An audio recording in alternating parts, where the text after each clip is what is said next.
तुम्ही पाहत आहात MCN न्यूज मराठी।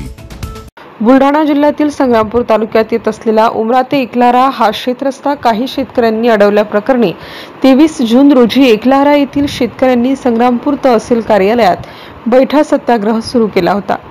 सदर रस्ता हा शिवारातील 3 शेतकऱ्यांनी अडवून मध्यभागी अडथळा निर्माण केला असून या आधीही याविरोधात शेतकऱ्यांनी 17 मार्च रोजी तसेच त्यानंतर वेळोवेळी तक्रारी तहसील कार्यालयात दाखल केल्या आहेत। मात्र 90 दिवस उलटूनही कोणतीही ठोस कार्यवाही प्रशासनाकडून झाली नसल्याचा आरोप आंदोलनकर्त्या शेतकऱ्यांनी केला आहे।